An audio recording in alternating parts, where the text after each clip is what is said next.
नमस्कार दोस्तों, कैसे हैं आप सब। आइए आज ये बिहार विशेष के बारे में हम चर्चा करेंगे इस वीडियो में। ठीक है, तो ये बिहार सामान्य परिचय है बिहार का, और यह है एडिटोरिया का जो बिहार तथ्य सार है, ये वो पुस्तक है। देखिए, सर्वप्रथम बात करते हैं बिहार के नामकरण के बारे में कि बिहार का नाम जो बिहार है वो क्यों पड़ा है। ठीक है, वैसे शुरुआत में प्राचीन समय में बिहार को विदेह कहा जाता था। ठीक है, विदेह आप जानते हैं कि शतपथ ब्राह्मण है। ठीक है, शतपथ ब्राह्मण ग्रंथ जो है, ठीक है, उसमें विदेह माधव की कथा आती है और उसी में से उसको विदेह कहा गया है। ठीक है, विदेह जो ऊपर का तिरहुत जो क्षेत्र है उसको कहा जाता था, मतलब या तिरहुत का क्षेत्र, उसे विदेह कहा जाता था।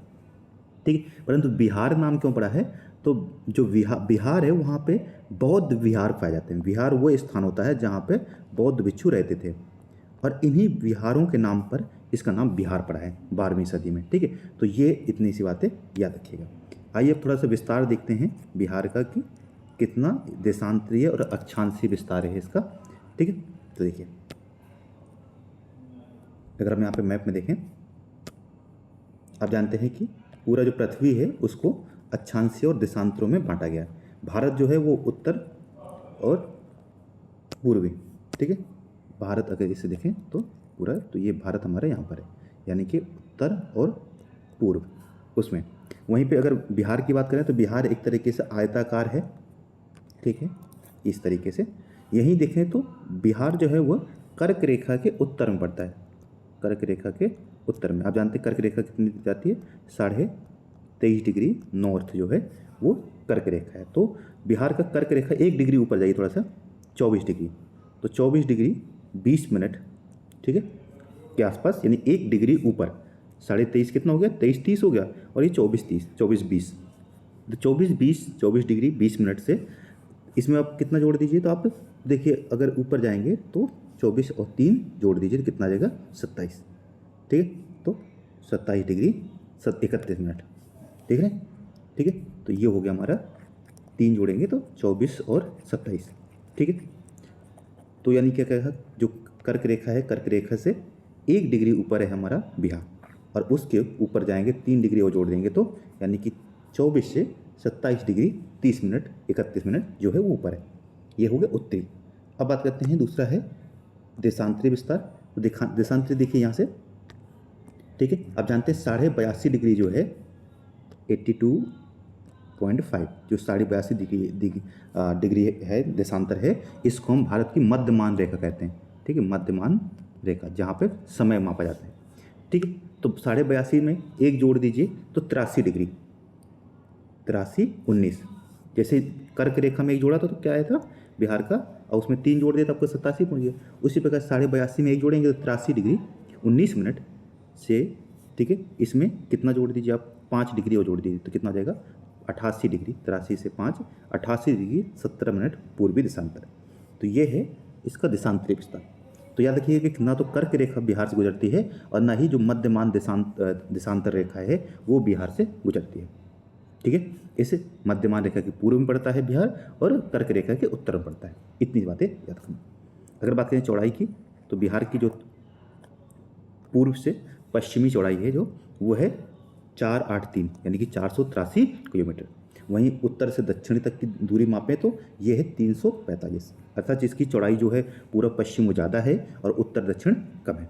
ठीक है, इसका जो सबसे पूर्वी डिस्ट्रिक्ट है वो किशनगंज पड़ता है, यहाँ जानते हैं ये क्या है, किशनगंज। ठीक है, किशनगंज है। वहीं ये है पश्चिमी चंपारण। ठीक है, यहाँ नीचे देखेंगे तो ये, ठीक। तो अभी इसका थोड़ा सा और आगे देखते हैं, ये इसको आइए देखिए, तो यही यहाँ दिया हुआ है। अब बात करते हैं कि बिहार का जो स्थापना दिवस है, ठीक है, वो मनाया जाता है 22 मार्च को। क्यों मनाया जाता है 22 मार्च को? 22 मार्च क्यों मनाया जाता है?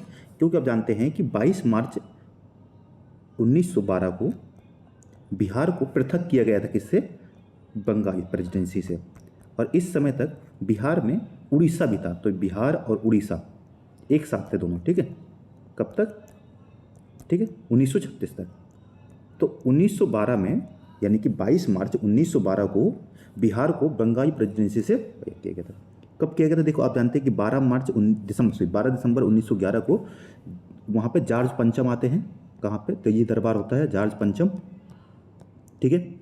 और इन्हीं ने घोषणा की थी कि बिहार को पृथक किया जाएगा। तो घोषणा कब की गई थी? 12 दिसंबर को 1911 को। फिर उसके बाद 22 मार्च 1912 को बिहार और इसमें उड़ीसा भी था की सूचना की घोषणा की जाती है कि ठीक है। और फिर 1 अप्रैल यहाँ देखिए 1912 को पूरी तरीके से नया प्रांत बन जाता है बिहार और उड़ीसा। बिहार और उड़ीसा भी एक साथ है। फिर 1 अप्रैल 1936 को, ठीक है, 12 थे 36, तो 3 गुना कर दीजिए 12 का, तो 36, 1936 को उड़ीसा और बिहार को भी पृथक कर देते हैं और उड़ीसा एक राज्य बनता है और बिहार एक राज्य बनता है। वहीं 15 नवंबर 2000 को, सन 2000, इंपॉर्टेंट पूछे गए सारे फैक्ट, 15 नवंबर 2000 को बिहार से झारखंड को पृथक किया जाता है। आप जानते हैं कि उस समय 2000 में 3 राज्य बनते हैं। एक बनता है उत्तराखंड उत्तर प्रदेश से, छत्तीसगढ़ बनता है मध्य प्रदेश से, और वहीं बिहार से बनता है झारखंड, ठीक है। तो कब बनता है? 15 नवंबर सन 2000 को झारखंड जो है वो 45% एरिया के साथ, ठीक है, 45-46% एरिया के साथ एक नया राज्य बनता है दक्षिण में, जिसे कहते हैं झारखंड, ठीक है। और झारखंड जो था वो 28वां राज्य था। इतनी बातें याद रखेंगे, ठीक है। तो ये हो गई इसकी मोटा मोटी बातें। आइए थोड़ा सा और देखते हैं। तो समझ में आ गया कि स्थापना दिवस को मनाते हैं 22 मार्च को। क्यों? क्योंकि 22 मार्च को ही, ठीक है, 22 मार्च 1912 को बिहार जो पृथक हुआ था। अगर इसके एरिया की बात करें तो बिहार का जो एरिया है वो 94,163 वर्ग किलोमीटर है, यानी कि 94,163 किलोमीटर स्क्वायर ये एरिया है, ठीक है। यह अगर पूरे भारत के एरिया की बात करें, आप जानते हैं कि भारत का एरिया कितना है? 32.4 यहाँ किलोमीटर है, ठीक है, वर्ग किलोमीटर। तो इसमें इसका बिहार का कितना है? तो ये है 2.86। कितना है? 2.86। ये इंपॉर्टेंट बातें याद रखिएगा। कितना है? 2.86, ठीक है। अगर ये बात करें तो भारत जो है बिहार का 12वां सबसे बड़ा राज्य है। अगर राज्यों की बात करेंगे तो अभी जो आधुनिक उस समय में जो 12वें नंबर का सबसे बड़ा राज्य है। और अगर यूटी के हिसाब से देखेंगे तो यूटी के हिसाब से फिर आ जाएगा 13वें नंबर पे, ठीक है। यूटी के हिसाब से कौन सा नंबर पे आ जाएगा? 13। तो राज्य और यूटी दोनों को एक साथ जोड़ेंगे तो 13वें नंबर पे। वैसे कौन से नंबर पे आता है? 12वें नंबर पे। जनसंख्या के मामले में कौन सा आता है? 30 नंबर पे, याद रखिएगा। जनसंख्या के मामले में बिहार कौन सा है? 30 नंबर पे, क्योंकि यहाँ की जनसंख्या के 10, 40, 99, 452, ये याद रखिएगा। 10.4 याद रख सकते हैं, ठीक है, 10.4, ठीक है, 10 करोड़ 40 लाख, ठीक, ऐसे याद रख सकते हैं। तो ये जो है, सॉरी करोड़ यहाँ होगा, ठीक। तो इतनी जनसंख्या जो है वो बिहार की है। यह जनसंख्या जो है पूरे भारत की जनसंख्या जो है 121 करोड़, उसे देखा जाए 2011 के हिसाब से, तो उसका 8.6 है, ठीक है। ये जो 2.86 है ना, तो आप इसी को 8.6 मान लीजिए, ठीक है। तो क्षेत्रफल कितना है पूरे भारत का, बिहार का? वह है 2.86, और वहीं उसकी जनसंख्या बात करें तो ये कितना है? सिर्फ 8.6, ठीक है। तो जनसंख्या के मामले में भारत कौन सा राज्य है? तो ये तीसरा बड़ा राज्य है। ये देख चुके हैं, इसकी जो चौड़ाई है उत्तर से दक्षिण 345, और चौड़ाई जो है पूरब से पश्चिम वो है 483। अगर ऊंचाई की बात करें तो ये है 173 फीट, ये 53 मीटर समुद्र से ऊंचाई मापी जाएगी। तो जो बिहार है वो ऊंचाई में पड़ता है। और बिहार एक जो भू आबद्ध राज्य है, चाहे ये भू आबद्ध राज्य, अर्थात ये इसकी सीमा किसी भी तरफ से समुद्र से नहीं जुड़ी है, इस वजह से भू आबद्ध राज्य है, ठीक। और इस वजह से आपने सुना होगा कि पटना में जो बीटा है, पटना में वहाँ पर ड्राई पोर्ट का निर्माण किया गया है, ठीक है। ये करंट अफेयर भी याद रखिएगा, ड्राई पोर्ट का निर्माण कितना। औसत ऊंचाई की बात करें, औसत वर्षा सॉरी, तो यहाँ 112 सेंटीमीटर वर्षा होती है। और सबसे ज़्यादा वर्षा जो होती है वो किशनगंज में होती है। कहाँ होती है? किशनगंज में। अभी जब वो पढ़ेंगे हम आगे का बिहार का ज्योग्राफी पढ़ेंगे तब वहाँ पे जानेंगे सबसे ज़्यादा वर्षा कहाँ पे होती है? किशनगंज में। और सबसे कम वर्षा कहाँ पे होती है? तो ये गया में होती है। सबसे कम गया में और सबसे ज़्यादा किशनगंज में। किशनगंज याद रखिएगा, यहाँ चाय का उत्पादन भी होता है, चाय और जूट, इन दोनों का उत्पादन भी कहाँ होता है? किशनगंज में होता है। तो ये बात है, ठीक है। आइए अब थोड़ा सा यहाँ प्रशासनिक विभाजन देखते हैं। अगर बात करें प्रमंडल की तो ये कितने हैं? 9 हैं। डिस्ट्रिक्ट कितने हैं? तो 38 हैं। और 38वां कौन सा? तो ये है अरवई। सबसे छोटा भी, वो सॉरी सबसे छोटा का नाम, ये सबसे नया है, नवीनतम है, ठीक है। उसका अनुमंडल की बात करें तो ये कितने हैं? 101 हैं। प्रखंड से अंचल की बात करें तो 534 है, पंचायत कितनी है तो 8067 है, नगर निगम जो है 19 है और सबसे नया जो नगर निगम है वो है सहरसा। नगर परिषद 88 है और नगर पंचायत 154 है। तो इसमें जो आपको याद रखना चाहिए वो ये याद रखना कि प्रमंडल कितने हैं 9 और ठीक है अनुमंडल कितने हैं ये याद रखना है, ठीक है। और नगर निगम पूछे गए हैं तो ये भी याद रखिएगा। और सबसे नया नगर निगम कौन सा तो वो है सहरसा, ठीक है। और अगर बात करें यहाँ पे विधायिका के बारे में तो आप जानते हैं कि जो बिहार है वो द्विसदनीय है। क्या है? द्विसदनीय विधायिका। और ये द्विसदनीय कब से है तो आप जानते हैं 1919 के अधिनियम से बिहार को द्विसदनीय बनाया गया था। तो ये याद रखिएगा कब से, 1919 का अधिनियम, ठीक है। तो टोटल डिस्ट्रिक्ट कितने हैं अगर देखें, पुलिस डिस्ट्रिक्ट जो हैं वो 40 हैं। 38 तो जो सामान्य हैं और 2 और हैं बगहा और नौगछिया पुलिस गया भी इनको कहा गया। वैसे सामान्य डिस्ट्रिक्ट तो होते हैं 38 से, और इसमें जो पुलिस डिस्ट्रिक्ट 2 और बढ़ गए हैं वो है एक बगहा और नौगछिया। अगर बात करें विधानसभा विधान परिषद तो विधानसभा में जो सीटें हैं वो 243 हैं, 243, ठीक है, 243 याद रखिएगा। और वहीं विधान परिषद की सीटें जो हैं 75 हैं। विधान परिषद की सीटें कितनी हैं 75, और वहीं विधानसभा की सीटें कितनी हैं 243। वहीं बात करेगा लोकसभा में यानी कि सेंट्रल गवर्नमेंट में तो बिहार की सीटें कितनी हैं 40, और राज्यसभा की बात करें तो ये कितनी है 16। तो ये दो याद रखिएगा 16 और 40, ठीक है। तो 16 लोकसभा में और राज्यसभा कितनी है तो 16।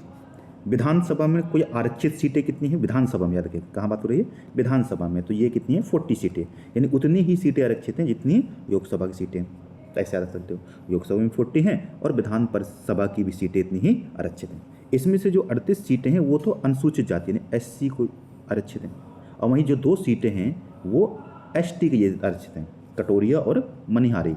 ये 2 सीटें इंपॉर्टेंट देखिएगा। ये ST जो है उसके लिए तो कितनी 40 सीटें थी, उसमें से 40 में से 38 SC और 2 सीट जो हैं वो ST के लिए रिजर्व हैं, कटोरिया और मनिहारी। वहीं अगर बात करें लोकसभा में बात करें तो जो अनुसूचित जनजाति हैं उनको आरक्षित सीटें कितनी है 6, जिसकी ये SC की कितनी सीटें आरक्षित लोकसभा में। ये कौन सा था विधानसभा, कौन कौन सीटें आरक्षित है गोपालगंज, हाजीपुर, समस्तीपुर, जमुई, सासाराम और गया, ठीक है। गया, सासाराम, जमुई। गया में सबसे ज़्यादा SC जनसंख्या भी है तो याद रखिएगा कि सासाराम, गया, जमुई, समस्तीपुर, हाजीपुर और गोपालगंज ये सीटें जो हैं वो SC के लिए रिजर्व हैं, कहाँ पर लोकसभा में, ठीक है। तो कितनी सीटें रिजर्व हैं 6। वहीं विधानसभा में कितनी रिजर्व हैं तो वो हैं 38 SC और 2 ST, ठीक है। आइए कुछ और बात देखते हैं। यहाँ की अगर बात करें सीमा की बात करें तो पूरा अगर देखें तो पूरा बिहार देखेंगे तो इसमें चौकोर यानी कि ऐसे देखेंगे तो ये पूरा चौकोर है, ठीक है, आयताकार है, बीच से गंगा नदी बहती है। ऊपर एक है अंतर्राष्ट्रीय सीमा जो है नेपाल के साथ। पूर्व में देखेंगे तो यहाँ पर है हमारा उत्तर प्रदेश, सॉरी पश्चिम में, पूर्व में है यहाँ पे पश्चिम बंगाल, ठीक है, और वहीं दक्षिण में देखेंगे तो यहाँ पर है झारखंड जो बिहार से ही बना है, ठीक है। इसमें जो 7 डिस्ट्रिक्ट हैं 7 डिस्ट्रिक्ट है किसके बिहार के जो इसके साथ सीमा साझा करते हैं, ठीक है। वहीं अगर बात करें दक्षिण में झारखंड के साथ 8 राज्य सीमा साझा करते हैं, उत्तर प्रदेश के साथ भी 8 राज्य सीमा साझा करते हैं, और पश्चिम बंगाल के साथ मात्र 3 राज्य ही सीमा साझा करते हैं। कौन से 3 राज्य अगर सीमा साझा करते हैं तो यही शुरू करते हैं, ये है, ठीक है, KKP, ठीक है। के मैंने कटिहार, ठीक है, कटिहार, के माने किशनगंज, ठीक है, किशनगंज, और पी माने पूर्णिया, ठीक है। पूर्णिया वही है जहाँ से पप्पू यादव सांसद है, ठीक है। तो KKP तो कटिहार, ठीक है, किशनगंज और ये पूर्णिया, ये 3 सीटें हैं यानी कि 3 डिस्ट्रिक्ट हैं जो पश्चिम बंगाल के साथ सीमा साझा करते थे। ये देखो ये है किशनगंज, इसके नीचे यहाँ आएंगे तो कटिहार, और यहीं पे क्या है पूर्णिया, ठीक है, थोड़ा कटिहार नीचे है, ठीक है। अब देखिए, अब बात करते हैं ऊपर उत्तरी सीमा जो है वो कौन कौन से डिस्ट्रिक्ट साझा करते हैं और इसको याद करने का भी प्रयास करेंगे, ठीक है। तो उत्तरी सीमा में कौन सा है अगर देखें तो हमारा सबसे पश्चिम शुरू करेंगे तो पश्चिम में पश्चिमी चंपारण, ठीक है, पश्चिम शुरू करेंगे तो क्या आएगा पश्चिमी चंपारण, और फिर पश्चिमी तो पूर्वी चंपारण भी होगा, तो पश्चिमी चंपारण, पूर्वी चंपारण। और आपको पता है कि सीता माता कहाँ से, नेपाल के बॉर्डर से आई थी, ठीक है, ये तो आप जानते हो। तो सीता माता वहाँ से आई थी, तो सीतामढ़ी भी होगा, ठीक है। अब सीतामढ़ी, तो सीता जी कहाँ, मधुबन में, मधुबन, ठीक है, मधुबनी, ठीक है, तो मधुबनी भी है। और फिर सुपौल भी है, सूपा, और अररिया और किशनगंज। तो देखिए किशनगंज तो सबसे ऊपर, आप पता ही है कि किशनगंज सबसे ऊपर ही है, तो यहाँ पर तो सजा करेगा ही करेगा। और अब यहाँ पे पश्चिमी चंपारण है, तो उसके साथ साथ पूर्वी चंपारण भी होगा। अब माता सीता का संबंध भी नेपाल के पास से ही है, बॉर्डर से, तो वो भी सीतामढ़ी भी होगा। और सीतामढ़ी है तो मधुबनी, सीता माता मधुबनी, ठीक है। और उसके बाद जो है वो है सुपौल और अररिया और किशनगंज। किशनगंज सबसे पूर्वी डिस्ट्रिक्ट भी है, ठीक है। तो ये हो गया किसके साथ, 7 डिस्ट्रिक्ट हो गए नेपाल के साथ। अब आते हैं यूपी के साथ, उत्तर प्रदेश के साथ 8 डिस्ट्रिक्ट हैं, इनको थोड़ा सा याद करना है। तो देखिए अगर सबसे ऊपर से शुरू करेंगे तो वही वापस से पश्चिमी चंपारण। पश्चिमी चंपारण एक ऐसा डिस्ट्रिक्ट है जो एक तो उत्तर प्रदेश के साथ सीमा साझा करता है और नेपाल के साथ भी करता है। तो पश्चिमी चंपारण, देखिए यहाँ पे देखिए उत्तर प्रदेश, तो सबसे नीचे देखिए ये, ठीक है। तो पश्चिमी चंपारण ऊपर से नीचे करेंगे तो पश्चिमी चंपारण सबसे ज़्यादा, याद रखिएगा पश्चिमी चंपारण में गन्ना का उत्पादन बहुत ज़्यादा होता है, ये तराई क्षेत्र में पाया जाता है, ठीक है। तो पश्चिमी चंपारण गन्ना यहाँ से बहुत ज़्यादा उत्पादित होता है, तो पश्चिमी चंपारण हो गया। पश्चिमी चंपारण से नीचे आएंगे तो फिर हमारा हो जाएगा गोपालगंज, ठीक है, ठीक है। उसके बाद, ठीक है, उसका सिवान, सारण, जिसे छपरा भी कहते हैं, भोजपुर, बक्सर, कैमूर और रोहतास, ठीक है। तो पश्चिमी चंपारण, ठीक है, गोपालगंज, रोहतास, इनको सिवान, सारण, भोजपुर और बक्सर और कैमूर, ठीक है। तो ये एक तीन कितने डिस्ट्रिक्ट हो गए, 8, ठीक है। फिर से एक बार देखते हैं, रोहतास, ठीक है, रोहित, कैमूर, ये दोनों एक साथ पढ़ते हैं, आप जानते हैं कैमूर और रोहतास एक ही साथ हैं। रोहतास वही जगह है जहाँ पर किसका वो बना हुआ मकबरा है, ठीक है, शेरशाह सूरी का, शेरशाह सूरी का मकबरा है, ठीक है। और रोहतास से तो उसका कैमूर भी होगा, कैमूर को भभुआ भी कहते हैं, ठीक है, तो कहीं को भी भभुआ भी कहा जाता है। फिर बक्सर, आरा बक्सर सुना ही होगा, तो आरा नहीं याद रखिएगा, बक्सर है यहाँ पे। फिर भोजपुर, भोजपुरी बोलते हैं भोजपुर। फिर सारण, जिसको छपरा भी कहते हैं, तो सारण ये छपरा, और सिवान, गोपालगंज, पश्चिम चंपारण। एक बार मेमोराइज करेंगे तो ये अपने आप याद आ जाएगा, ठीक है। तो ये हमने देखा। अब बात करते हैं सिर्फ झारखंड से। झारखंड भी कितने हैं, 8 राज्य हैं। ये सारे के सारे वो राज्य हैं जो, वो डिस्ट्रिक्ट हैं जो नीचे किस पठारी क्षेत्र में पड़ते हैं, क्योंकि झारखंड क्या है, पठारी है। तो रोहतास देखिए वही है, यूपी से साझा करता है सीमा और इसके साथ भी करता है। तो पीछे से करेंगे तो रोहतास, फिर औरंगाबाद और गया, नवादा, जमुई, बांका, भागलपुर और कटिहार, ठीक है। कटिहार किसके साथ साथ, पश्चिम बंगाल के साथ साझा करता है, और साथ साथ किसके साथ करता है, झारखंड के साथ भी करता है। वहीं किशनगंज किसके साथ करता है, नेपाल के साथ करता है, और पश्चिम बंगाल से करता है। तो इस तरीके से ये हो गई चौहद्दी, यानी कि सीमा, बाउंड्री, ठीक है। तो आप 2-3 बार देखेंगे तो ये अपने आप याद हो जाएगा, उसमें कुछ नहीं है, ये बट इंपॉर्टेंट है, ये प्रश्न पूछा जाता है, ठीक है। अब आइए थोड़ा देखते हैं प्रतीक की बात करें तो यहाँ का राजकीय चिन्ह जो है वो बोधि वृक्ष है। बोध गया है तो बोधि वृक्ष हो गई होगा, ये भगवान बुद्ध को ज्ञान प्राप्त हुआ था। यहाँ की राजकीय भाषा की बात करें तो हिंदी है, और दूसरी राजकीय भाषा जो है वो उर्दू है, ठीक है। यहाँ का राजकीय वृक्ष जो है वो पीपल है। राजकीय चिन्ह क्या है, बोधि वृक्ष है, याद रखिएगा। परंतु यहाँ का राजकीय जो वृक्ष है वो क्या है, पीपल है। राजकीय पुष्प क्या है, गेंदा है, ठीक है। पशु कौन सा है, तो यहाँ पे बैल है। उसके पहले क्या था, 2013 तक रीछ हुआ करता था, ठीक है, रीछ। राजकीय पक्षी की बात करते हैं तो गौरैया है, उससे पहले फाख्ता एक पक्षी था, उसको होता 2013 तक। और यहाँ की जो फिश है वो है मांगुर, ठीक है। तो मांगुर बहुत बिहार में फेमस है, सरकार भी इसको बढ़ावा देने का काफ़ी प्रयास कर रही है, ठीक है। माछ बात एक प्रोग्राम शुरू किया था उन व्यक्तियों को जो किससे जूझ रहे हैं, टीबी से, ठीक है। बिहार का अगर राजकीय गीत की बात करें तो यहाँ का गीत है, मेरे कंठहार तुझको सत सत वंदन बिहार। ये इसका यहाँ का राज्य गीत है, राजकीय गीत जिसको कहते हैं। और इसके गीतकार जो हैं वो सत्यनारायण, और संगीतकार हैं हरि प्रसाद चौरसिया और शिव कुमार शर्मा। 2011 में इसको अपनाया गया था। वहीं इसका राज्य जो प्रार्थना गीत है वो है, मेरी रफ्तार पर सूरज की किरणें नाच करें। ये क्या है, प्रार्थना गीत है, जबकि ये क्या है, राज्य गीत है। जैसे राष्ट्रीय गीत है ना हमारा, राष्ट्रीय गीत वंदे मातरम, वैसे ही राज्य गीत भी है ये, ठीक है। आइए नेक्स्ट देखते हैं।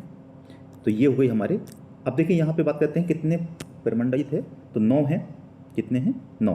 अब देखिए, तो इस हिसाब से देखें तो यहाँ पे अब देखिए सर्वप्रथम ये है, तो इसमें जो सबसे पश्चिमी है उसको कहते हैं तिरहुत, ठीक है, तिरहुत।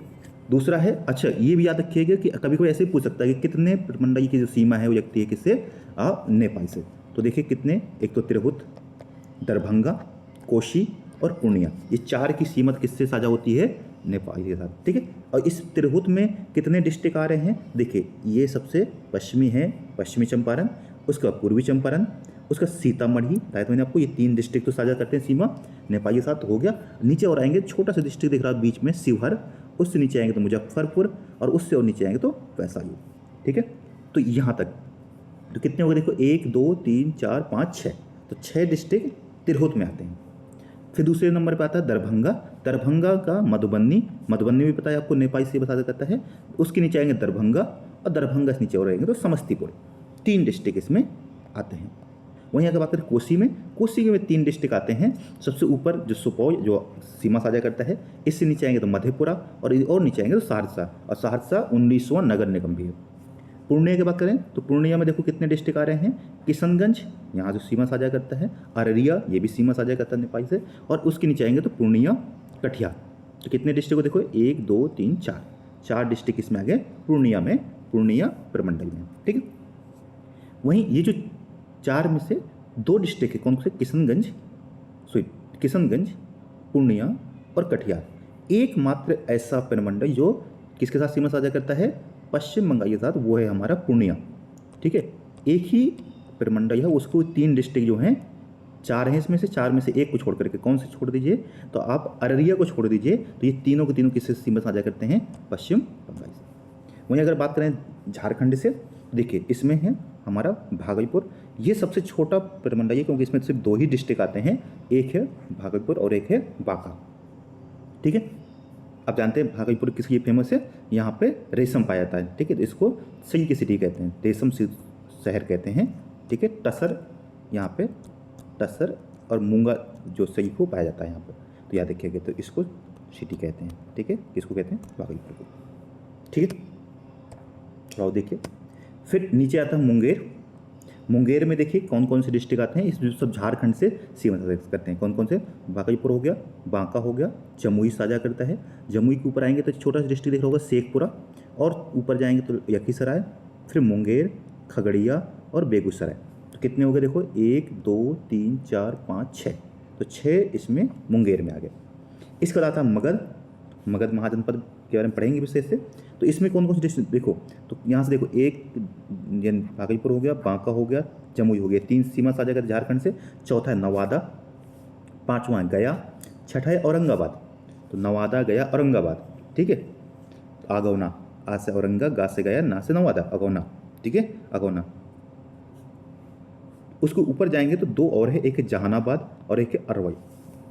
ये जानते हैं सबसे नया डिस्ट्रिक्ट है 38वां, ठीक है। अब इसके बाद आता है हमारा पटना, ठीक है। पटना प्रमंडल में जो रोहतास है, ठीक है, रोहतास यूपी से भी सीमा साझा करता है और झारखंड से भी करता है, ठीक है। वहीं कैमूर हो गया 2, बक्सर 3, ये तीनों ही यूपी सीमा साझा करते हैं, भोजपुर 4, ठीक है।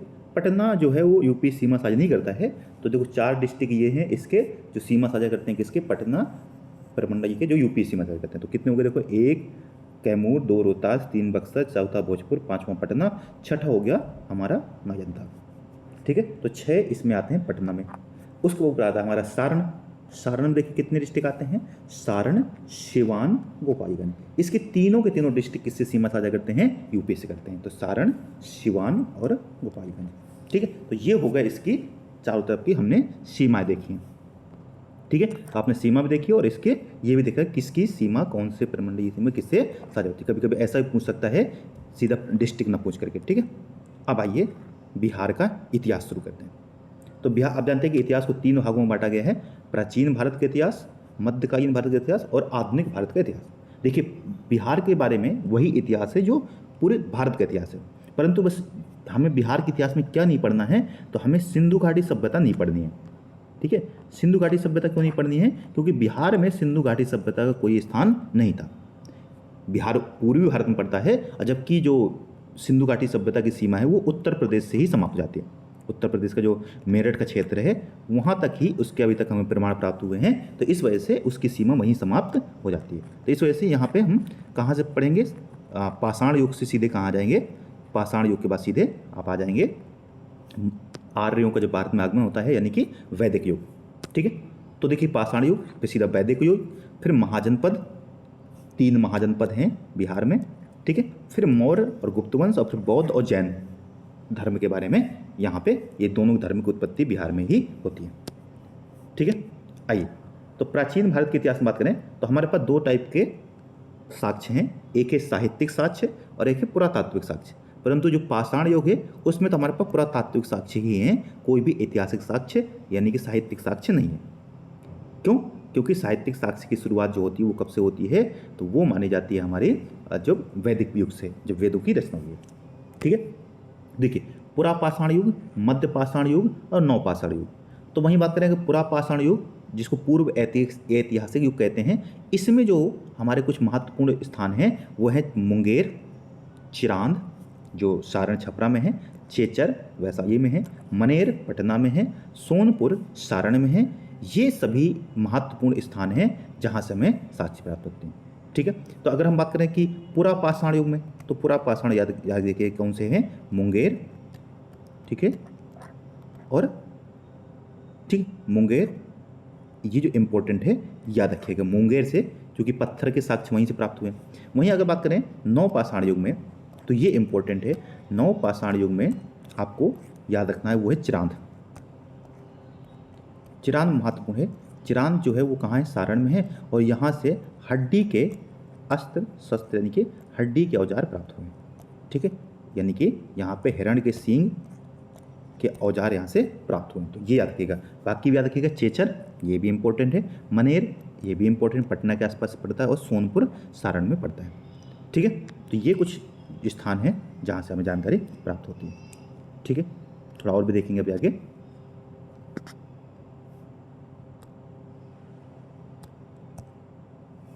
ठीक है, तो देखिए तो ये पटना हो गया, और मौर्य युग में कुछ हमें साक्ष्य प्राप्त होते हैं वो है, ठीक है, यहाँ से क्या प्राप्त हुए, ठीक है, और ये नंदनगढ़, अरेराज और रामपुरवा से यहाँ पे कुछ है। तो आइए थोड़ा सा नीचे से समझते हैं कि इतिहास के बारे में, फिर आगे करके जानकारी प्राप्त होती जाएगी। ठीक है, तो पाषाण युग की बात करते हैं। पाषाण युग में आप जानते हैं कि जो मनुष्य था वो आखेटक था और खाद्य संग्राहक था, यानी कि इस समय तक मनुष्य ने सिर्फ वनों में रहता था और वह सिर्फ अपना भरण पोषण करता था, यानी शिकार करता था। तो इस समय हमें दक्षिण बिहार का जो क्षेत्र है, चूँकि वहीं भी पत्थर प्राप्त होते हैं, पहाड़ी क्षेत्र वही है, तो मुंगेर और जो नालंदा है यहाँ से हमें हस्त कुठार, ठीक है, चाकू खुरपी इनके साक्ष्य प्राप्त हुए। समय क्या है, 1 या 1 ईसा पूर्व के आसपास। ये मध्य पाषाण युग की बात करते हैं तो इस समय हमें मुंगेर, जो मैंने कहा ना मुंगेर पहाड़ी क्षेत्र है, अब जो औजार बनते थे वो कैसे बनते, पत्थर से बनते थे, तो कहाँ पे प्राप्त होंगे, इन्हीं जगहों पे। तो यहाँ पर भी तेज धार के औजार प्राप्त हुए। परंतु इस समय तक मनुष्य जो था उसने पशुओं को भी, ठीक है, अपना पालतू बनाना शुरू कर दिया था, और जो प्रथम जानवर जो बनाया था वो था कुत्ता। ठीक, क्योंकि कुत्ता शिकार करने में सहायता करता था। वहीं बात करते हैं नवपाषाण युग की, तो नवपाषाण युग में, ठीक है, इस समय मनुष्य ने स्थायी जीवन जीना शुरू कर दिया था, बस्तियां बनाना शुरू कर दिया था, और कृषि कार्य भी शुरू कर दिया था। मिट्टी के बर्तन बनाने शुरू कर दिए थे क्योंकि चाक का आविष्कार हो चुका था, और आग का आविष्कार भी हो चुका था। मनुष्य अब जीवन आसान जीना शुरू कर दिया था, इस वजह से उसके औजारों में भी परिवर्तन आया, और अब उसने हड्डियों के औजार बनाना शुरू कर दिया था। तो ये जो साक्ष्य हैं, अब ये थोड़ा सा ऊपर चले जाएंगे, और वहाँ पे जो चिरांद है, जो सारण है, वहाँ पहाड़ नहीं है, तो वहाँ हड्डियों के साक्ष्य प्राप्त हुए। चेचर है, वैसा ये मनेर और पटना, जो सिनवार है, रोहतास, इन सब जगहों से। ठीक है, वहीं कैमूर की जो पहाड़ियाँ हैं, नवादा जो है, जमयू है, यहाँ से भी हमें गुफा चित्र के साक्ष्य प्राप्त हुए। ठीक है, तो आप जानते हैं कि मध्य प्रदेश की जो गुफा है वहाँ से भी भीमबेटका गुफा है, वहाँ से चित्र प्राप्त होते हैं। और अगर पूछे कि बिहार में कहाँ से प्राप्त होते हैं, नवादा जो कैमूर, नवादा और जमुई, ये जो पहाड़ियाँ हैं, यहाँ से हमें साक्ष्य प्राप्त हुए। ठीक है, तो ये हो गया हमारा किसके बारे में, पाषाण युग। यही जो जगह हैं, यही बाद में पाषाण से ताम्र पाषाण, क्योंकि तांबा धातु खोज हो चुकी थी तांबे की। ठीक है, तांबा जो धातु है उसकी खोज हो चुकी थी, और उस वजह से एक ठीक है। नई बस्ती जो शुरुआत हुई ये ग्रामीण बस्ती हुआ करती थी, तो इसे कहते हैं ताम्रपासा। इसकी वही स्थान है चिरांद, सोनपर, ताराडीह, ठीक है, चेचर, मनेर और संगवर, ठीक है, ये सब स्थान, ठीक है। इस समय तांबे का प्रयोग हो चुका था। अब आते हैं वैदिक युग। हमने इसमें क्या स्किप कर दिया, वो है हमारा कि इस समय यहाँ पर बिहार में जो हमारी सिंधु घाटी सभ्यता है उसके कोई साक्ष्य प्राप्त नहीं होते। तो वेदों की रचना की गई, तो इस वजह से वैदिक युग कहा गया। अब वैदिक युग को दो भागों में बांटते हैं, पूर्व वैदिक युग जिसको हम ऋग वैदिक युग कहते हैं, और एक है उत्तर वैदिक युग, ठीक है। उत्तर वैदिक क्या हुआ, उत्तर वैदिक में देखो ऋग्वेद की जब रचना की गई तो उससे ऋग्वेद कहा गया, ऋग्वैदिक कहा गया। और उसके बाद 3 वेद और रचे गए, ठीक है। ऋग्वेद का यजुर्वेद, सामवेद, ठीक है, और अथर्ववेद, और बाकी आगे के रचे गए। इस समय आयरन की खोज हो चुकी थी, ठीक है। इस समय तक ऋग्वेद के समय तक आयरन की खोज नहीं हुई थी, ठीक है। तो ये है। अब देखिए इसमें से जो बात करते हैं, तो जो पूर्व वैदिक युग है उसका विस्तार बिहार में नहीं था, यानी कि ऋग वैदिक पीरियड जो है उस समय तक बिहार में कोई इसके बारे में जानकारी प्राप्त नहीं होती। परंतु उत्तर वैदिक युग में गंडकी नदी की जो है वहाँ तक बिहार के क्षेत्र को आर्यों का विस्तार माना जाता था, ठीक है। आपने सुना होगा विदेह माधव की कथा जो है, ठीक है, विदेह माधव की कथा किसमें है, सतपथ ब्राह्मण में कहा की गई है, ठीक है, जिसमें से उनके मुख से अग्नि उत्पन्न होती है, ठीक है, और वह अग्नि आगे बढ़ती जाती है और बढ़ते बढ़ते कहाँ जाके समाप्त होती है, गंडकी नदी जो है, सदा नीरज कहते हैं गंडकी को, क्या कहते हैं इसको, सदा नीरज नदी जो है वहाँ जाके समाप्त होती है, और इस प्रकार से बिहार के बारे में जानकारी प्राप्त होती है, ठीक है। तो कहाँ तक विस्तार था, गंडकी नदी जो गंडक नदी है वहाँ तक, ठीक है। अब देखिए थोड़ा सा जो बिहार का जो भौगोलिक क्षेत्र की चर्चा सर्वप्रथम सतपथ ब्राह्मण में होती है। मैं बता दिया आपको 800 ईसा पूर्व की ये रचना है। इसमें बिहार की चर्चा विदेह के रूप में की गई है। अब विदेह कौन सा क्षेत्र है, जो ऊपर आप देखा ना तिरहुत जो हमने देखा प्रमंडल, उसके आसपास की बात है। बिहार को कीकट या व्रात्य प्रदेश कहा गया है, ठीक है, ऋग्वेद में कीकट या व्रात्य प्रदेश। वराह पुराण में जो वराह पुराण है उसमें कीकट को अपवित्र प्रदेश के रूप में वर्णित किया गया है, ठीक है। अब आते हैं महाजनपद युग, ठीक है। तो महाजनपद अब जानते हैं कि 6 ईसा पूर्व में अंगुत्तर निकाय, यानी जो बौद्ध ग्रंथ है अंगुत्तर निकाय, और जो जैन ग्रंथ है भगवती सूत्र, इसमें 16 महाजनपदों के बारे में जानकारी प्राप्त होती है। इन 16 में से आप जानते हैं कि 3 महाजनपद तो कहाँ पर थे, बिहार में। कौन कौन से हैं, मगध, अंग और यक्षवी। जो मगध क्षेत्र अभी देखा था हमने, पटना, गया, नालंदा, ये जो क्षेत्र है इसके आसपास। वहीं जो नीचे जो भागलपुर और मुंगेर का जो क्षेत्र उसे अंग महाजनपद कहते हैं। इसकी राजधानी चंपा थी। वहीं जो मगध है इसकी राजधानी शुरुआत में राजगृह थी, राजगृह जिसको गिरिव्रज भी कहते हैं, अब बाद में पाटलिपुत्र हो गई थी, ठीक है, पाटली। कुछ समय के ये वैसा ये भी यहाँ इसकी राजधानी थी, ठीक है, बट मोस्टली ये तो नहीं। और वहीं वज्जी संघ की तो वैसा ये मुजफ्फरपुर ये एरिया जो था, ठीक है। अब तो 3 महाजनपद कहाँ पे थे, बिहार में, इंपॉर्टेंट याद रखिएगा, ठीक है। एक आप जानते हैं कि एक अवंती जो है वो कहाँ पर था, अवंती मध्य प्रदेश में था, ठीक है। वहीं मत्स्य जो है वो कहाँ पर था, ये राजस्थान में, ठीक है। तो 3, 2, 5 और एक और है जो है, ठीक है, मत्स्य हो गया। अस्मक जो है ये कहाँ पर था, ये सबसे दक्षिणी था जो महाराष्ट्र में था। कहाँ पे, महाराष्ट्र, ठीक, गोदावरी नदी के तट पर। और अब दो जानते भारत से बाहर थे, ठीक है, एक पाकिस्तान और अफगानिस्तान में, गंधार, ठीक है, पाकिस्तान और अफगानिस्तान में जो क्षेत्र है, ठीक है, कंधार जो गंधार वाला एरिया है, गंधार उधर थे, ठीक है। तो बाकी यूपी में थे शेष जो बचते हैं, ठीक है। 8 महाजनपद कितने थे उत्तर प्रदेश में। आइए वज्जी संघ की बात करते हैं। तो वज्जी संघ जो है वो 8 राज्यों का संघ हुआ करता था। इसमें संघ यानी कि एक तरीके से जैसे भारत है, भारत में कई सारे राज्य हैं, उसी तरह जो वज्जी था उसमें कई सारे 8 राज्य थे और उन 8 राज्यों का एक संघ हुआ करता था। इसमें से वज्जी और यक्षवी जो सबसे महत्वपूर्ण थे, ज्ञात्रक, विदेह, उग्र, भोग, कुरु और इक्ष्वाकु, ये सब के सब इसमें 8 राज्य थे और 8 राज्यों को मिलकर इसको वज्जी संघ कहा जाता था।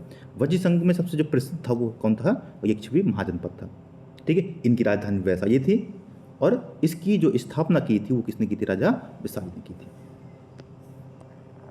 ठीक है।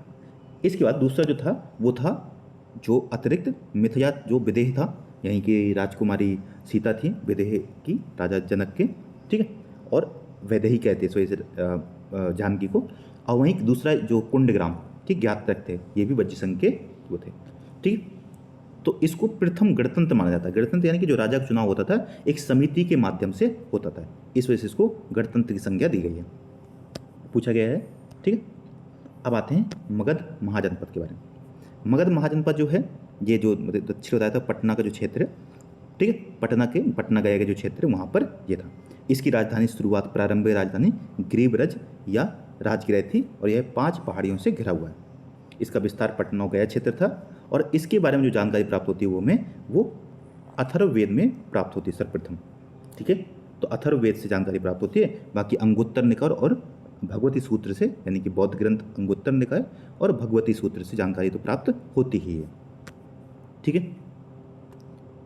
आइए दूसरा जो महाजनपद था वो था अंग महाजनपद, ठीक है। अंग जो है भागलपुर और मुंगेर जो थे क्षेत्र वहाँ पर था। इसकी राजधानी चंपा थी और यहाँ का जो अंतिम शासक था वो था ब्रह्मदत्त, जिसको मगध के शासक बिंबिसार ने हरा करके मगध को भी अंग में ही पूरी तरीके से अंगों को भी मगध में ही शामिल कर दिया था, ठीक है। अब आते हैं, हम बात करते हैं मगध के बारे में, मगध का उत्कर्ष कैसे होता है। तो अब मगध की अगर बात करें तो मगध की स्थापना माना जाता है कि बृहदृत ने की थी। बृहदृत का एक पुत्र था जरासंध, जिसके बारे में हमें चर्चा प्राप्त होती है, किससे, महाभारत से जानकारी प्राप्त होती है, ठीक है। महाभारत में इसकी चर्चा आती है जरासंध के बारे में, ठीक है। तो बृहदृत का पुत्र कौन था, जरासंध। जरासंध को ही भीम ने द्वंद्व युद्ध में पराजित किया था, ऐसी जानकारी हमें कहाँ से प्राप्त होती है, महाभारत से, ठीक है। मगध की प्रारंभिक राजधानी कौन सी थी, गिरिब्रज थी, जो 5 पहाड़ियों से घिरा हुआ था। यह भूमि बहुत ही उपजाऊ थी क्योंकि गंगा नदी का क्षेत्र था, नदियों की यहाँ उर्वरता थी, यहाँ खनिज और वन संसाधन थे काफ़ी ज़्यादा। खनिज संसाधन तो आप जानते हैं झारखंड से जुड़ा हुआ है, तो यहाँ से, और वन भी यहाँ पाए जाते थे क्योंकि गंगा का मैदान है, इस वजह से यहाँ से अच्छे हाथी प्राप्त हो जाते थे, ठीक है। और आयरन की खोज हुई तो जिससे यहाँ अच्छी खासी खेती हुई और जिससे क्या हुआ कि उपज बढ़ी और उपज बढ़ने से यह और मजबूत होता गया। बृहदृत जो था वो बृहदृत वंश का जो अंतिम शासक था वो कौन सा, रिपुंजय था, ठीक है। तो बृहदृत वंश का अंतिम शासक कौन था, रिपुंजय। तो बृहदृत वंश के बाद जो दूसरा वंश आता है वो उसे कहते हैं हर्यक वंश, ठीक है। किसका बात करते हैं, हर्यक वंश के बारे में बात करते हैं। इस वंश का जो जिसकी स्थापना की थी इस वंश की वो था बिंबिसार। बिंबिसार ने हर्यक वंश की स्थापना की और इसको ही मगध का वास्तविक संस्थापक माना गया, ठीक है। वास्तविक संस्थापित जो जानकारी हमें ऐतिहासिक रूप से प्राप्त होती है वो बिंबिसार से प्राप्त होती है। सॉरी, बिंबिसार के बारे में एक बात याद रखिए कि इसने वैवाहिक नीति को अपनाया था, यानी कि दूसरे राजाओं से अपने संबंध अच्छे करने के उद्देश्य से इसने क्या किया, वैवाहिक नीति को अपनाया और इसने 3 जगह विवाह किया। एक था जो इसने प्रथम विवाह था, इनकी पत्नी का नाम था कोसई, और यह है जो कोसई प्रदेश जो है, जो आज अयोध्या क्षेत्र है, वहाँ की राजकुमारी से विवाह किया और उसे दहेज में क्या प्राप्त हुआ, काशी प्राप्त हुआ। दूसरी उसकी पत्नी थी जिसका नाम है चयन, और ये जो थी ये यक्षवी के राजा चेटक की पुत्री हुआ करती थी। और तीसरी राजकुमारी जो थी वो थी क्षेमा, जो पंजाब के मद्र की राजकुमारी थी। तो 3 जगह इसने वैवाहिक नीति अपनाई। मित्रता की नीति भी अपनाई इसने। बिंबिसार ने चंड प्रद्योत थे अवंती के शासक, तो चंड प्रद्योत के पास इनको एक रोग हो गया था, पांडु रोग, ठीक है। उस रोग के लिए इन्होंने अपने एक वैद्य थे जिनका नाम था जीवक वैद्य को भेजा था। कहाँ भेजा था, चंद्र प्रद्योत के पास। तो उससे मित्रता पूर्वक संबंध रखें। बिंबिसार के पुत्र जो है जिसका नाम है अजातशत्रु ने 492 ईसा पूर्व में अपने पिता की हत्या करके शासन ग्रहण किया। इस वजह से इसे हर्यक वंश को पितृहंता वंश भी कहते हैं, क्योंकि जितने भी शासक हुए उन सभी ने अपने पिताओं की हत्या करके शासन ग्रहण किया, तो पितृहंता वंश भी कहते हैं। अजातशत्रु जो है, अजातशत्रु का जो बचपन का नाम था वो था कुणिक, ठीक है, कुणिक नाम था। ये पूछा गया है किसका नाम कुणिक था, ठीक है। ये हर्यक वंश का शासक बनता है और इसने बिंबिसार और कोसई देवी की मृत्यु के बाद जो राजा थे प्रसेनजीत, जिन्होंने काशी गिफ्ट किया था किसको, बिंबिसार को, तो वह अपना काशी वापस चाहिए था क्योंकि उसके बहनोई और बहन की मृत्यु हो गई। इसके बाद प्रसेनजीत से अजातशत्रु का युद्ध हो जाता है क्योंकि अजातशत्रु इससे नाराज हो जाते हैं।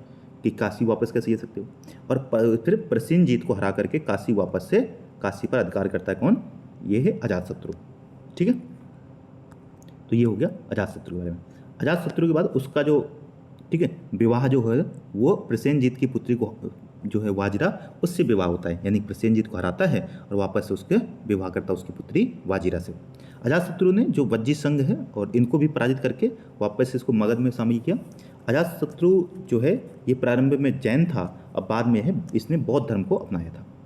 ठीक है, अजातशत्रु ने ही बौद्ध धर्म की प्रथम बौद्ध संगीति का आयोजन किया था। सप्तकर्णी गुफा जो है राजगिर है या गिरिब्रज की जो सप्तपर्णी गुफा है वहाँ पर प्रथम बौद्ध संगीति को आयोजित करवाया था। ठीक है, इसके बाद इसका जो पुत्र है उसका नाम है उदयन। अपने पिता की हत्या करके यह राजा बनता है 460 ईसा पूर्व। उदयन, या जिसका उदयन नाम था, इसने अपनी राजधानी को राजगिर से स्थानांतरित करके कहाँ कर दिया था, पाटलिपुत्र, जो गंगा, सोन और गंडक नदी के तट पर था। ठीक है, उदयन के 3 पुत्र हुए, अनिरुद्ध, मुंडक, नागदशक। नागदशक जो था वो इस वंश का अंतिम शासक था। ठीक है, और नागदशक की हत्या कर देता है कौन, शिशुनाग, जिसका अमात्य था। शिशुनाग क्या करता है, इसकी हत्या करके एक नए वंश की शुरुआत करता है जिसे कहते हैं शिशुनाग वंश। ठीक है, तो नागवंश की शुरुआत करता है कौन, शिशुनाग। शिशुनाग ने अपनी राजधानी को कहाँ से, पाटलिपुत्र से कहाँ स्थापित किया, वैशाली में। एक बार पूछा था बीपीएससी ने कि मगध की कितनी राजधानियाँ थी, तो याद रखना मगध की कितनी राजधानी थी, 3 राजधानी थी। प्रारंभिक राजधानी थी राजगिर है, दूसरी थी पाटलिपुत्र, तीसरी फिर हुई वैशाली, और वापस से वैशाली फिर क्या हुई, पाटलिपुत्र हुई। ठीक है, शिशुनाग ने अवंती राजा जो अवंती वर्धन थे उनको हराया था और वो अवंती पर मगध साम्राज्य में उसको ऐड कर दिया था। ठीक है, इसके अतिरिक्त जो शिशुनाग है, शिशुनाग ने वत्स और कौशाम्बी को भी मगध साम्राज्य में शामिल किया था। ये दोनों ही कहाँ पर थे, उत्तर प्रदेश के, ठीक है, महाजनपद थे। शिशुनाग की मृत्यु के बाद उसका जो बेटा था जिसका नाम था त्रयाशोक, इसको काकवर्ण भी कहा गया पुराणों में, इसने वापस से राजधानी को पाटलिपुत्र ही कर दिया था। ठीक है, 483 ईसा पूर्व में इसने द्वितीय बौद्ध संगीति का आयोजन करवाया। ठीक है, कहाँ करवाया, वैशाली में, जो पुरानी राजधानी थी। ठीक है, इसकी मृत्यु के बाद इसके 10 पुत्रों ने शासन किया और फिर उसके बाद अंतिम जो था वो नंदीवर्धन था, और नंदीवर्धन को ही पराजित करके महापद्मनंद, नंदी से नंद, महापद्मनंद ने, जैसे नागदशक को शिशुनाग ने हराया वैसे ही महापद्मनंद ने नंदीवर्धन को हरा करके नंद वंश की स्थापना की। ठीक है, नंदवंश सबसे ताकतवर साम्राज्य था। ठीक है, 344 में इसने शिशुनाग वंश को समाप्त कर दिया और नंदवंश की शुरुआत की। जो महापद्मनंद था ये काफ़ी ताकतवर था, तो इसने अपनी कुछ उपाधियां धारण की, एकराट, एक छत्र, ठीक, उग्रसेन, और इसको परशुराम का दूसरा अवतार भी माना जाता है। ऐसा कहा जाता है पुराणों में, इसको परशुराम का दूसरा अवतार कहा गया है। किसको, महापद्मनंद को। ठीक है, महापद्मनंद के बारे में ये याद है कि इसने इन क्षेत्रों पर भी इनको पराजित किया था। किसको, पांचाल, इक्ष्वाकु, काशी, अस्मक, कयंग और मथुरा। ठीक है, तो ये याद रखिएगा। ठीक है, महापद्मनंद ने सर्वप्रथम सबसे ज़्यादा विस्तार किया। व्याकरण के जो पाणिनि थे, विद्वान थे व्याकरण के, वो महापद्मनंद के समय के ही थे। इस वंश का जो अंतिम शासक था वो घनानंद था। आप जानते हैं घनानंद ही क्या करता है, अपमान करता है किसका, चाणक्य का। ठीक है, विष्णुगुप्त या चाणक्य इसका नाम है, और इसका अपमान करने से चाणक्य नाराज हो जाते हैं और फिर वह चंद्रगुप्त मौर्य को अपना शिष्य बना करके और घनानंद के विरुद्ध युद्ध करते हैं, और उस युद्ध में, ठीक है, घनानंद की मृत्यु होती है और उसके बाद मौर्य वंश की स्थापना होती है। घनानंद के समय में एक और बात देखिएगा, जो सिकंदर है, सिकंदर ने भारत में आक्रमण जब किया उस समय जो मगध पर शासन कर रहा था वो घनानंद कर रहा था, और घनानंद बहुत ताकतवर राजा था। तो ऐसा माना जाता है कि सिकंदर की सेना ने सुन रखा था कि घनानंद बहुत ताकतवर है, इस वजह से उन्होंने व्यास नदी को पार करने से मना कर दिया था। तो घनानंद की सेना सिकंदर की सेना ने व्यास नदी को पार करने से मना कर दिया और वापस हो गया वो। तो ये हमारा आज तक जो हमने देखा वो कहाँ तक हो गया हमारा, ठीक है, नंद वंश तक देख चुके हैं। अब इसके बाद मौर्य वंश की शुरुआत होती है, तो जो नेक्स्ट वीडियो में हम मौर्य वंश और बाकी जो बचा हुआ पार्ट है उसको कवर करेंगे। तो आई होप मेरी बात यहाँ तक आपको समझ में आई होगी। ठीक है, हमने कोशिश की है कि जितना ज़्यादा से ज़्यादा विस्तार में आपको सारी बातें दी जा सकें। इसके बाहर कोई भी क्वेश्चन बिहार से नहीं पूछा जाएगा। ठीक है, आप जानते हैं बिहार से 10 से 15 क्वेश्चन पूछे जाते हैं कम से कम, ठीक है। तो उसमें से ज़्यादा क्वेश्चन जो होते हैं वो इतिहास से ही रहते हैं, 6 से 7 क्वेश्चन, ठीक है दोस्तों। तो अगर आपको ये पसंद आया है तो अपने दोस्तों के साथ साझा कर दीजिए, ठीक है। जय हिंद, धन्यवाद।